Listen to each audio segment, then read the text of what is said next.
Regresamos a su programa Suceso Multimedia y continuamos con las personas que vienen y nos visitan del Museo del Desierto Chihuahuense. Ok, bueno, comentábamos hace rato que afortunadamente en México tenemos restos de dinosaurios y bueno, para que la gente tenga idea de con qué riqueza contamos aquí en el país, desde hace ya bastante tiempo que se han encontrado restos de dinosaurios. Algo que por ejemplo no comenté en esta ocasión es que hay petrograbados de indios. Te estoy hablando de petrograbados que tienen alrededor de unos 3.000, 5.000 años, en los que están representados huellas de dinosaurios.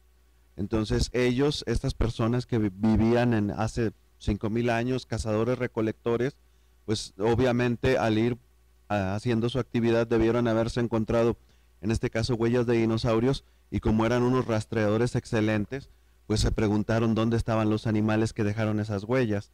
Debieron de haber sido criaturas sumamente pesadas porque las estaban dejando en roca, y desde ahí nacieron muchos mitos, ¿no? En Estados Unidos se habla de una ave gigantesca que se llama el Thunderbird, ¿no? O el pájaro de fuego, que debió de haber sido sumamente pesado.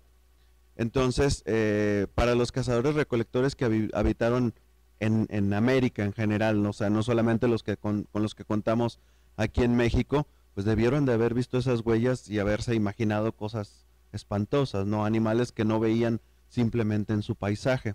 Entonces, si no tomamos eso en cuenta y tomamos únicamente la historia del registro de dinosaurios en México, pues tenemos que la primera publicación que se hizo fue en 1926 por un paleontólogo alemán llamado Werner Janesch, quien trabajó con restos de dinosaurios del oeste de Coahuila, casi en los límites con el estado de Chihuahua. Describió en aquella ocasión los restos de un dinosaurio con cuernos, aunque hoy sabemos mucho tiempo después que no se trató de un dinosaurio con cuernos, sino de uno que nosotros llamamos picos de pato, que eran dinosaurios herbívoros de aproximadamente 7 metros de largo y unos 4 o 5 metros de altura.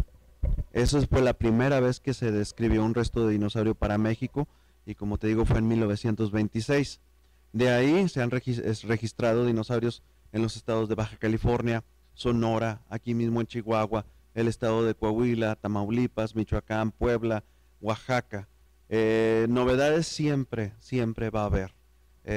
Simplemente hace un año exactamente estábamos visitando el estado de Oaxaca y encontramos ahí huellas de dinosaurios, pero fue una sorpresa toparnos con huellas de anquilosaurios.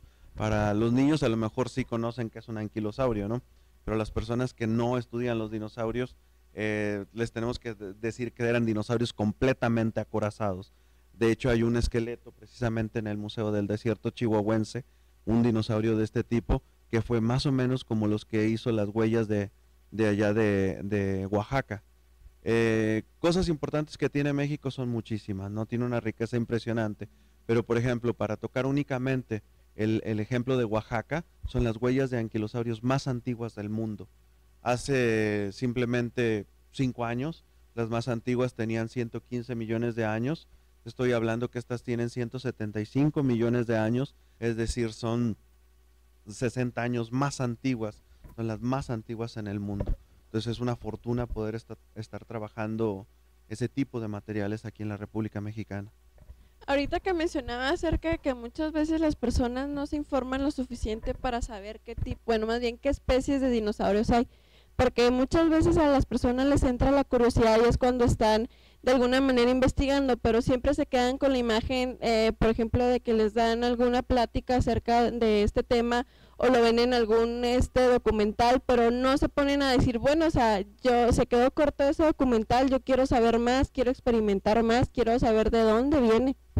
Bueno, en el caso de los chihuahuenses tienen una institución sensacional, ¿no?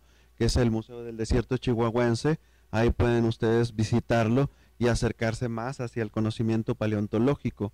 Obviamente nosotros tenemos en la televisión, ¿no? Canales de descubrimiento, ¿no? De una sociedad geográfica, etcétera. Y puede ver uno la televisión, pero no es lo mismo a estar de forma cercana con la gente que está haciendo precisamente este conocimiento. Un museo debemos de entender como aquel sitio que como como aspecto primordial debe de tener el hacer ciencia, o sea, generar conocimiento de primera mano. ¿Por qué? Porque al generar conocimiento de primera mano, este mismo conocimiento puede ser llevado directamente a las exhibiciones, a las salas del museo, y manejándolo así de primera mano, llevarlo directamente al público. Entonces, una es esa, acercarse. Otra cosa es buscar publicaciones ya más especializadas acerca del tema, pero siempre, siempre un museo, en este caso el Museo del Desierto Chihuahuense, va a ser una puerta hacia la ciencia y de ciencia de muy alto nivel, ¿no? No podemos decir que hay ciencia que se hace en el extranjero, ciencia que se hace en Estados Unidos, ciencia que se hace aquí en México. La ciencia es una, ¿sí? Y como tal, es ciencia. Entonces, aquí es un lugar en el que es joven, pero tiene todo el potencial para empezar a hacer ciencia de primera mano y de primera mano llevarla directamente al público. Y sí es muy importante que se les dé todo este tipo de difusión a estos temas, porque como comenta ahorita, muchas veces la gente se queda corta en cuanto a, bueno, o sea, ya vi un documental, ya tengo más o menos una idea de qué fue lo que pasó, pero es bueno saber todo lo que tiene que ver con la historia de Chihuahua, todas las especies que tenemos, o en sí, en la historia en general, porque muchas veces nos quedamos con los que dicen los libros de texto, con alguna película o alguna plática que tengan con una persona que tenga un poco más de experiencia en este tipo de situaciones, y es cuando uno dice, bueno, o sea, si a mí tanto me interesa, tengo que saber un poco más de esto. Sí, aquí valdría la pena hacer un par de comentarios, ¿no? El principal es que la ciencia es hermosa, la ciencia nos mueve, o sea, no podemos hablar de otra cosa, simplemente esto que está pasando ahorita, pues es parte del desarrollo científico y tecnológico, ¿no?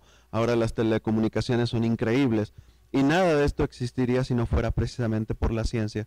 Entonces, en ese sentido, yo creo que sería bueno abrir los ojos de la gente, que voltearan a ver este mundo maravilloso que es la ciencia. Ya ahorita no nos sorprende nada, estamos tan habituados a escuchar tontería y media a través de las noticias, que no nos preocupamos precisamente por proyectar, o siquiera nosotros como personas voltear hacia esa ciencia y ver que hay cosas nuevas, descubrimientos nuevos. Hace simplemente 3 semanas científicos rusos dieron a conocer que revivieron una planta que existió en la edad del hielo, que tenía 33,000 años y la volvieron a la vida. Entonces, si eso no nos sorprende, pues entonces, ¿qué nos va a sorprender? ¿Sí?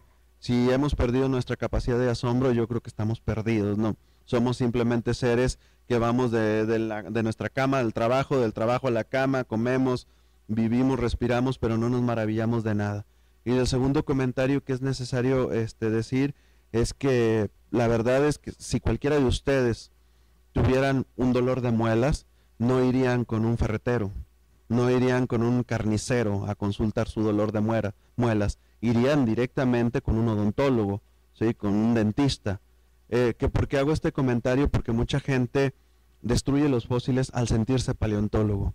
Entonces esto es necesario comentarlo, porque al momento que en Chihuahua, en cualquier parte de nuestro país, se encuentra un resto paleontológico, se deben de poner en contacto con las personas que van a saber hacer el trabajo de recolección. Si no, simplemente es algo que, si fuera un fósil único, se perdería definitivamente para la ciencia. Y eso es lo último que se quiere precisamente. Entonces, dado que aquí tenemos una institución a la que se puede recurrir, pues sería bueno que cada vez que se encontrara un fósil lo buscara.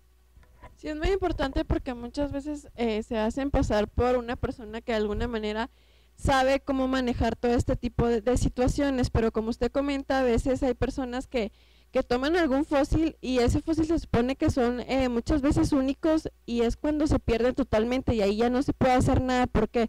Porque no se tomó la precaución de buscar una persona especializada para poder de alguna manera usar este fósil para de alguna manera determinar de dónde viene, cuánto tiempo tiene. Sí, en la conferencia tuve la oportunidad de platicar con el público y decirles que, por ejemplo, tomen ustedes cualquier texto y quítenle las vocales, quítenle los artículos, las conjunciones, y lean ese texto, y va a ser prácticamente imposible de hacerlo. Es lo mismo, cada vez que una persona colecta un fósil, le quita las letras, le quita los artículos y las conjunciones a personas que sí podrían hacer una interpretación de él. Los fósiles son información esperando a ser interpretada, pero obvio lo tiene que hacer una persona que sepa hacer esa interpretación. Si yo tomara de ti una fotografía instantánea, me pudiera transportar hacia el pasado, llevar esa fotografía y ponerla debajo de una piedra, regresar al presente y buscar esa fotografía, dirían muchos que prácticamente sería imposible. Esa misma probabilidad es la que se tiene de encontrar fósiles. Un fósil es prácticamente una instantánea en el tiempo y tenemos la fortuna de contar con él después de millones de años. Si lo perdemos, perdemos esa información.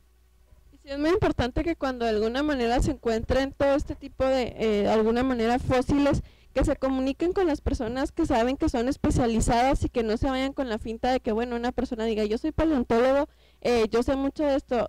¿Cómo se puede identificar un paleontólogo? Esa es muy buena pregunta. ¿Por qué escogerías tú al odontólogo al que irías? Yo creo que no lo irías. Bueno, las razones por las que tú irías con ese odontólogo serían dos: o porque es una recomendación familiar, o porque te dedicaste a buscar uno que fuera bueno, ¿sí? En este sentido, el escepticismo es la principal característica que debemos de tener, no creer en todo lo que se nos dice, pero sí tratar de buscar nosotros algo que se apegue muchísimo a la verdad, ¿sí? Y obviamente cuando tienes una institución de respeto, una institución que ahorita está fincando un renombre, pues sí sería bueno confiar en ellos y acercarse precisamente a ellos, ¿no? En este caso, bueno, es un museo bastante joven, pero tiene todo por delante y sería bueno empezar a dar a conocer Chihuahua, no solamente para los chihuahuenses, sino para el mundo entero. Pues vamos un corte y regresamos a su programa Sucesos Multimedia.